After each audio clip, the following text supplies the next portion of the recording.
And I know as soon as I say this, it's going to cause a lot of triggers. I've seen that with a lot of law firms. It doesn't work. It's not sustainable. If you want to grow and if you want to avoid burnout in the future, it is something that you have to pull the band-aid sooner than later. And when I did that, I saw that my number of clients that would sign up kind of tripled just by that action. And the biggest trap could be turned into probably one of the biggest leverages that you have as a lawyer. Once you clear your mind, then you will see your growth will come on the back end of that. Sometimes it's good to be cutthroat with your own rules. Everybody is probably guilty of this, and it leads to ultimately depression. The more we can limit that, the more people to kind of grow and take it to the next level.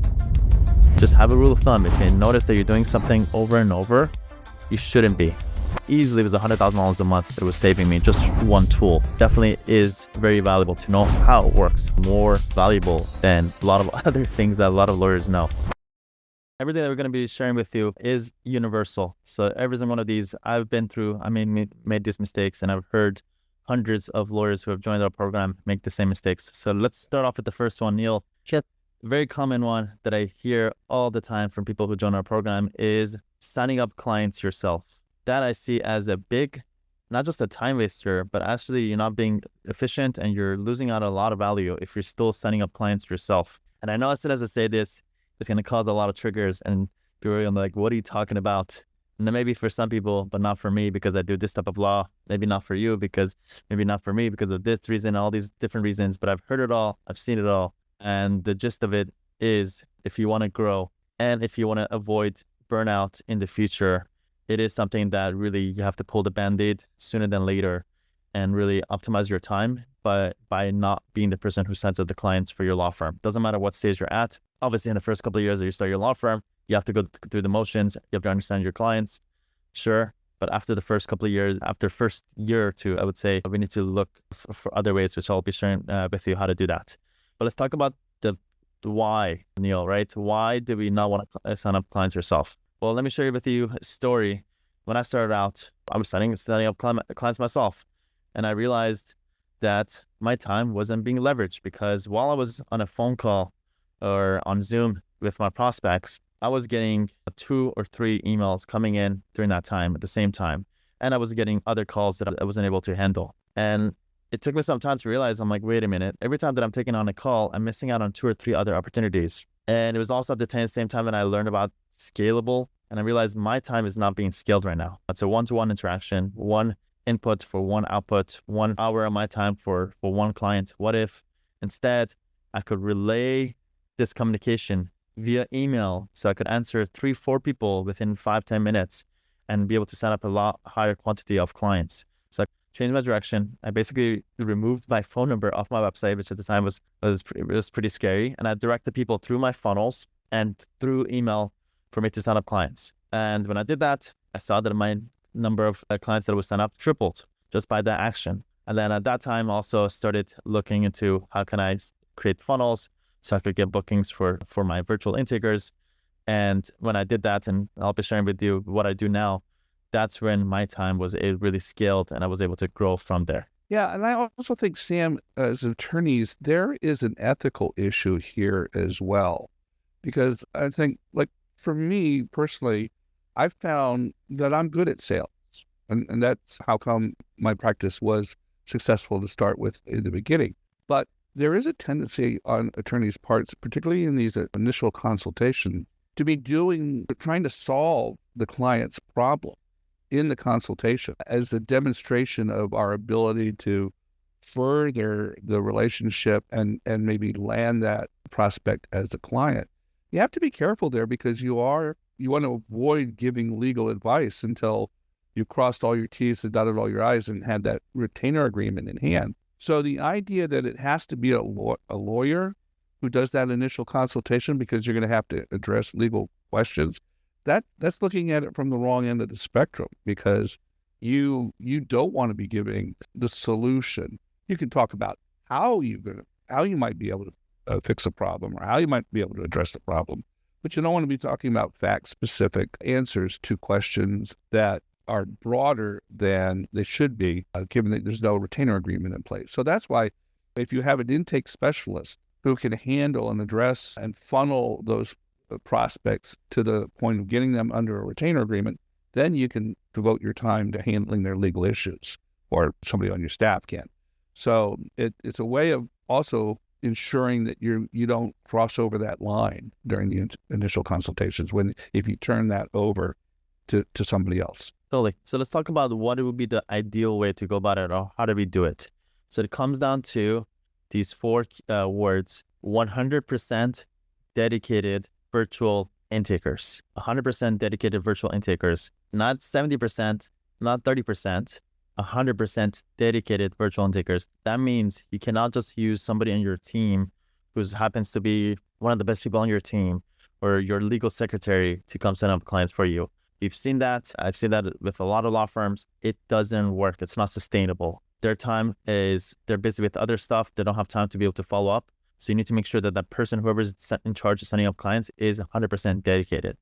The other aspect is virtual. Ideally, if you can find somebody in-house that you can manage internally, great. But usually, in our experience, it's very hard to find good staff who lives within a 10, 15-mile radius of your law firm, who's also good at sales, who's also good at follow-up, who's very resilient and persistent to be able to work long-term as a law firm intaker.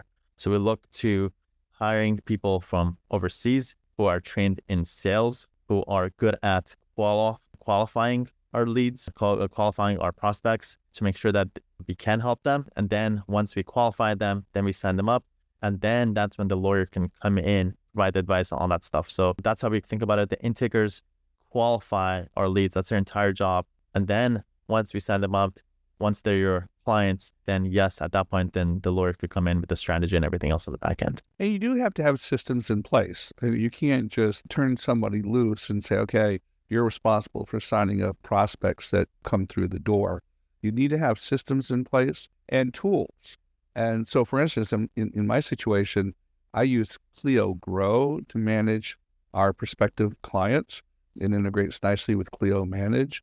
And so our intake specialist is the one who is totally responsible for all aspects of working in Clio Grow.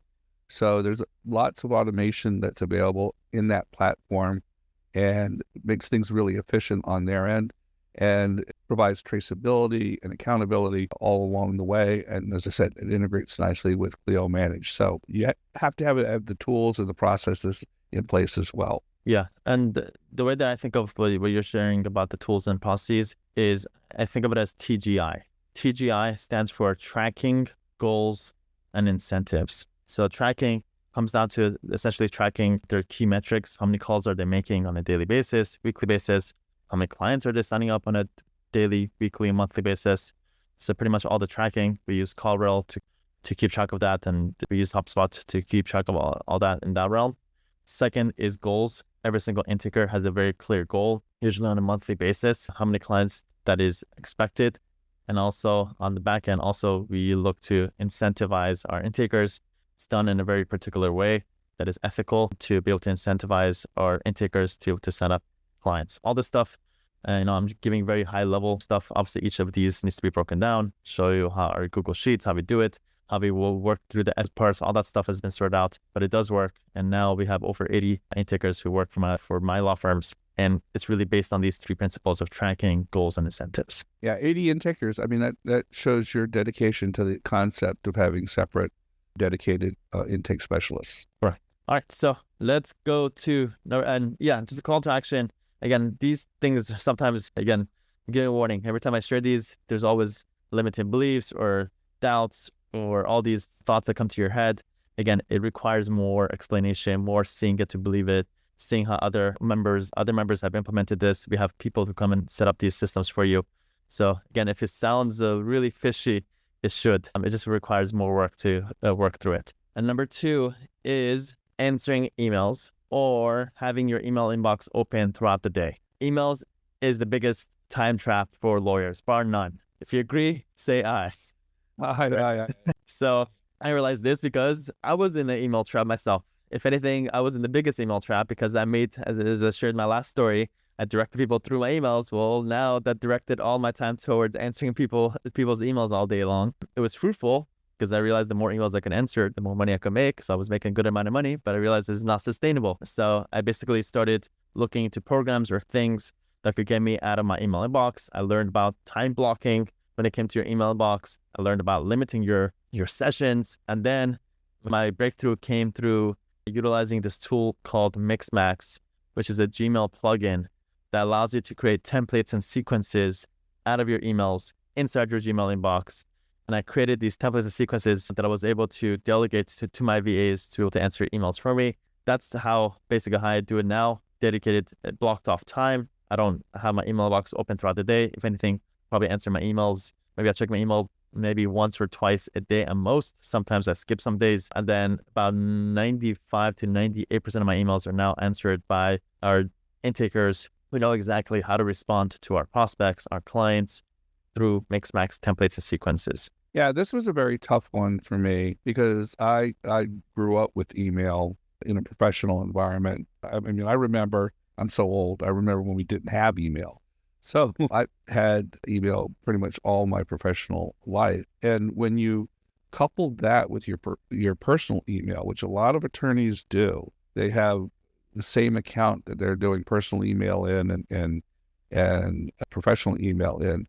The temptation to spend all your time and effort in the email is just overwhelming, and it's a crutch, frankly. You think you're working hard because you're responding to emails, but you're really working harder because you're less efficient. And the biggest challenge for me was to close the email application on my laptop and only open it at a specific time and address everything I needed to address and move on, close it back down again. And I'd suggest if you're having difficulty with that, just try it out. Just close your email down for an hour, okay? And see how much you get done. And then the next time for 2 hours. And pretty soon you're going to have it half a day, if not the whole day. And Mixmax is a wonderful platform that works, as you said, with Gmail. Another option is SaneBox.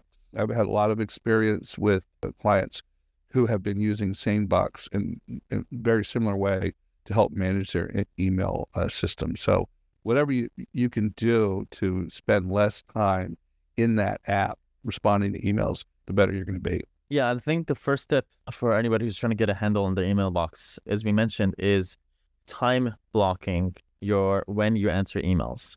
I think that is key. If you can do that, I think that is the 80 principle of this whole principle of managing your email box. So think about how can I block out a certain number of minutes per day, maybe, and then ask yourself either whether it be morning or evening, block that on your calendar, and then close your email inbox window. I cannot stress this enough. It should not be open throughout the day. These notifications, little bings and things that you see really take away your focus from doing what is going to be the most leverage and most business for your law firm. As soon as you do that, once you clear your plate and your mind, then you will see your growth will come on the back end of that. The other challenge I find is that recognize that you don't always have to be the person who responds to the email. Okay? Delegate. It takes 2 seconds to forward the email to a staff member and say, please respond. And then it's out of sight, out of mind. And you need to develop that muscle, that delegation muscle, to help free your time in your own inbox. And I think email is so crucial for lawyers that we have an entire module just dedicated to this. There's a lot more to it. Getting onto Google Workspace, setting up your Gmail settings for maximum productivity, optimizing your email signature, Mixmax that we mentioned, creating templates and sequences, creating Gmail rules that automatically filters and categorizes your emails for you. There's a lot more to it. There's the biggest trap could be turned into probably one of the biggest leverages that you have as a lawyer. I'm always stunned by how little folks use the rule capability, the ability to create a rule to automatically process email based on a keyword or phrase or source or a whole variety of things, and be able to link those rules together. It gives you tremendous opportunities. And I'm always stunned at how few people take advantage of that. Yeah, the Gmail rules are game-changing. Look into it. It's called Gmail rules, how to create essentially filters and rules for your Gmail box. All right. And Neil, ready for number 3? I am. Too many meetings or long meetings. Again, if you're guilty, say aye. I'm less so with that these days. Okay. But the point is well made. Neil, share your experience with that. Yeah. Again, coming from a previous lifestyle or lifetime in my tech background, we had meetings galore. Your whole day was defined by meetings. And we would have a stand-up meeting every morning. And it's called a stand-up meeting because we went in the conference room and we all stood around the conference table. And this was our way of making sure that the team was on board and dealing with things in an integrated manner. And it got to be where it was just a 1 hour long waste of time to start your day. We started our day wasting time in a meeting. The biggest problem with most meetings are a lack of an agenda. You have an issue that you want to talk about and say, all right, we're going to put some time on the calendar and we're going to set a meeting to discuss. And then you get there and nobody has prepared an outline. Nobody has prepared an agenda as to what the meeting's about. And so it's a terrible waste of time. So I think those are the too many meetings that you have just out of habit, and then meetings that don't have an agenda or a focus to them eat up your entire day. And as a corollary to that, there's a capability that we have now that we didn't used to have, but allowing other people access to your calendar and allowing them to schedule meeting time on your calendar, that's just crazy. You've lost control of your day if somebody can set up a meeting on your calendar. So I strongly advocate not doing that. Yeah, and it comes down to creating meeting rules. So I'll share some with you, and if you like them, put them down and share with your team and build that into your schedule going forward. So it's a couple of meeting rules. Number one is avoid having meetings most days and allocate ideally 1 to 2 days a week just for meetings. So what I do is I allocate Mondays as the meeting day, especially our team meetings. That day, play ball, let's meet with our team. I think it's a perfect day because it's the beginning of the week. You get clarity. Our team gets clarity about what needs to get accomplished that week, so that I don't need to meet on Tuesday, Wednesday, Thursday, Friday. And that sets the tone. Number two, keep meetings to 30 minutes max, ultimate max. Very rarely will that rule ever be broken. Ideally, also, sometimes meetings can be 10 minutes, 15 minutes, especially if you have people that are doers on your team. If you have people that are talkers, it usually leads to longer meetings. But whatever it is, have a hard line, 30 minutes. Change your Google Calendar invite default setting so that it only sends 30-minute invites.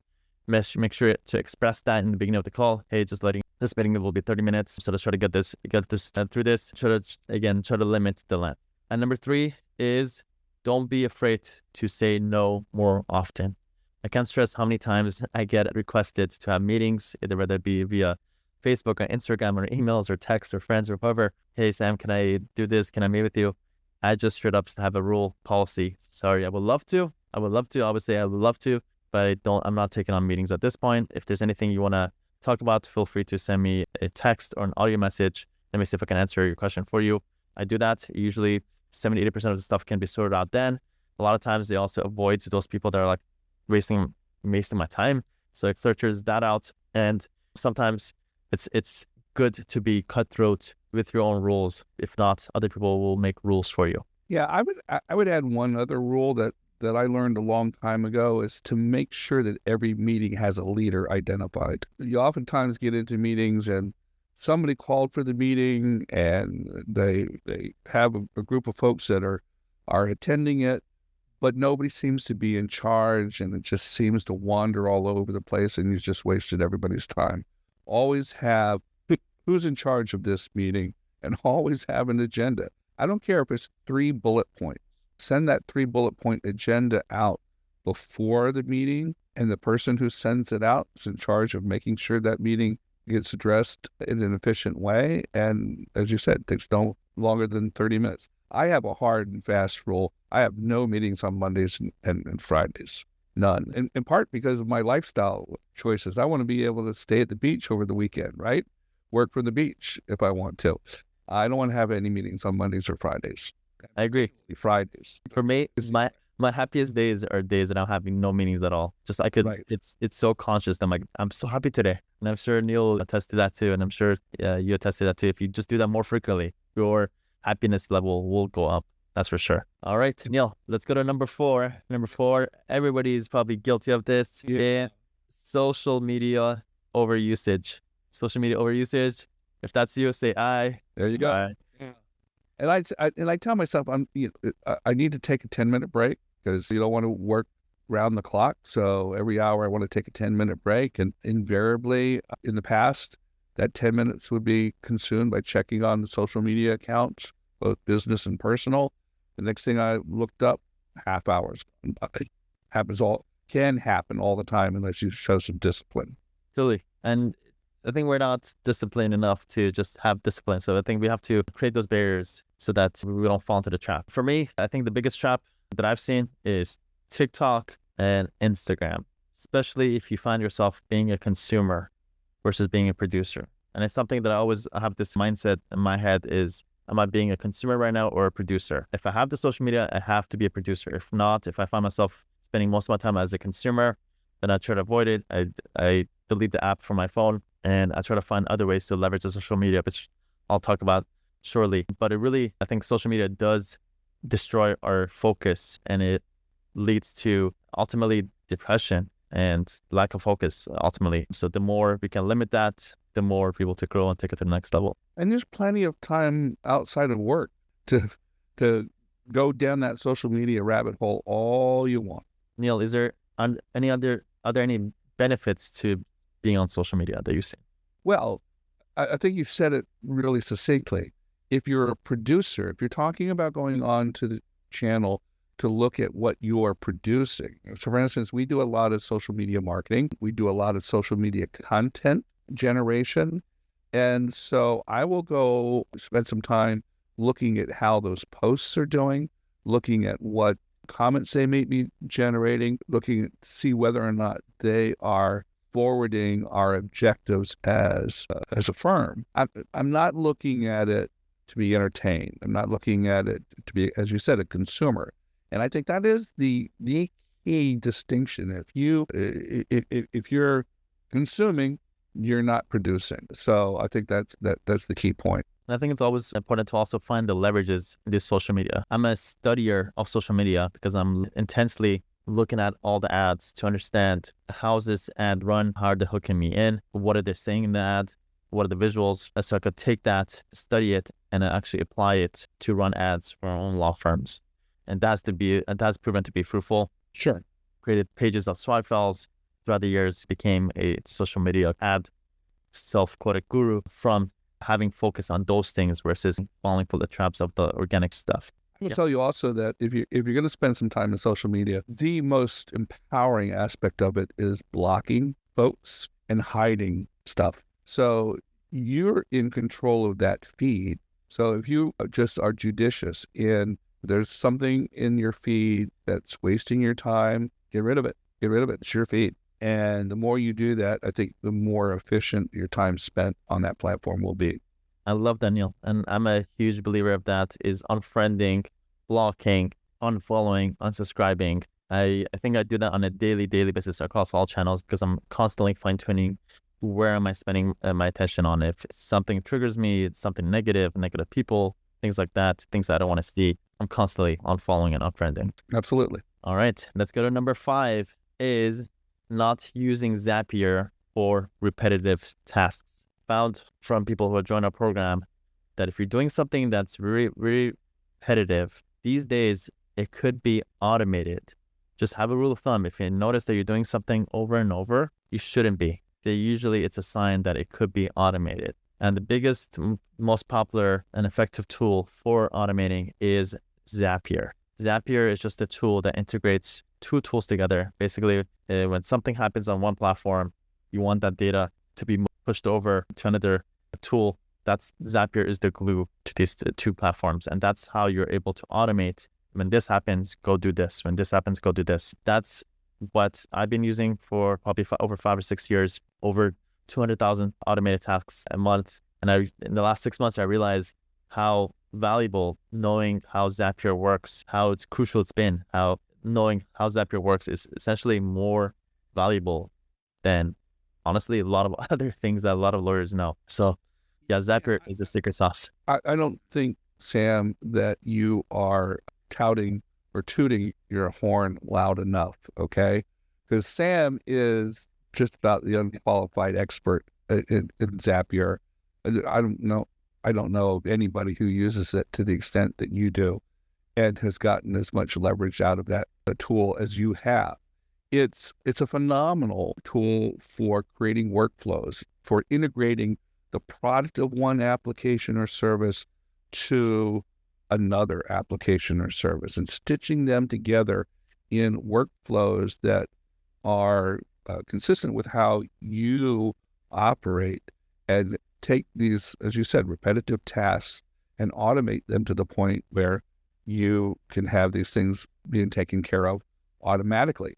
A lot of times it's passing data, contact information, or textual information from one platform to another, but not always. A lot of times it can be adding content to a spreadsheet, to word-based table. The degree to which you can put these things together is almost unlimited. Now, it does take a little bit of time to monitor to make sure that your zaps, as they're called, are continuing to be up to date. When one application gets updated, sometimes these zaps break. You have to pay a little bit of attention to that, but in the long run, it's such an enormous time saver. And I know you, Sam, have done so much to help educate people in the use of Zapier. I know you have some resources that people might want to take a look at. Yeah, actually, when you shared that, and I remember that I shared the 200,000. Actually, I just looked. It's 171,000 in the past 30 days, and it's actually about to reset. So our month is actually about to end. 171,000 automations in the past 30 days. I remember one time I also did a calculation that basically I said, if each automation saves me just 5 seconds, which is probably a couple minutes, but it'll just say it's very super conservatively 5 seconds, then I calculated it to what's the value of my time, and it was like easily it was $100,000 a month that was saving me just one tool. And being one of the early pioneers of applying Zapier for law firms, looks like 2 years ago, I started posting videos about Zapier. If you go on YouTube and you search Zapier for lawyers, there's one particular video called Top 5 Automations that run my $10 million law firm. This video is actually one of my top videos right now on YouTube. It has hundreds of likes on it. Check that out. It's a video that provides the most clear, comprehensive walkthrough about the top 5 Zapier automations that I've set up for my law firms, including what happens every time a new lead is generated. Second, every time that we sign up a client. Number 3, how you can use Zapier to automatically send case updates. Number 4, I remember it was like collecting outstanding payments, all the stuff that could be automated. It's all explained here very clearly. I think it's very important to know how it works, but you don't necessarily have to be the one to create it. What we do inside of our program is we have people that are automation experts. You just have to say, hey, I want this to be automated. And then our people come in and go inside your own Zapier account and set these things up for you. But it definitely is very valuable to know how it works, what could be integrated, all that stuff. Just know like the macro stuff. And then you just have these law firm growth implementers that could set up these automations for you. I'll tell you a real quick story. Way back in my tech days when I worked for a company called Computer Science Corporation, we had a gentleman, Dr. Howard Eisner, who's the vice president in the division that I worked in. He wrote a paper about his idea of stitching together different programs across different platforms, different hardware. This was 30 years ago, 35 years ago. And we thought he was crazy. We thought like that's just too futuristic a concept, and that will never be implemented given the technology where it was in at that time. And lo and behold, he was omniscient, because that's exactly to a T what Zapier does. It is super valuable. So, all right. So to recap, the top 5 biggest time wasters every lawyer must avoid. Number 1, signing up clients yourself. You don't have to sign up clients yourself. If you don't believe us, just join our program. We'll show you how that's done. Number 2, answering emails and having your email inbox open. The biggest trap by bar none for lawyers is answering emails all day long. Don't do that. Number 3, not by having meeting rules, being very particular about your time when it comes to meetings. Number 4, social media usage. Be very cognizant of when you're a consumer versus a producer. Try to avoid those consumer habits. And number 5, not using Zapier for repetitive tasks. Neil, you want to give a preview of next week's episode? Yeah, I'm pretty excited about next week's, because if anything can dovetail on the 5 biggest time wasters that every lawyer must avoid. In that same conversation, we want to talk about the mistakes that lawyers make in the hiring process. And this is one of the biggest complaints I hear from everyone about just the whole process of finding people, hiring people, onboarding them, and then realizing that they've made a terrible mistake in the hiring process and they've got to start all over again. And so we're going to talk about some ways to avoid these hiring mistakes so that you don't have to start all over again. Yep. Super valuable. I hope you enjoyed. If you did, if you're listening on a podcast, if you can, please take a moment to review this podcast. It really will be really helpful. If you can, just please share this episode with one person you think will get value. They will get value from you. That'll be good relationship building. And we look forward to seeing you in our next episode. Absolutely.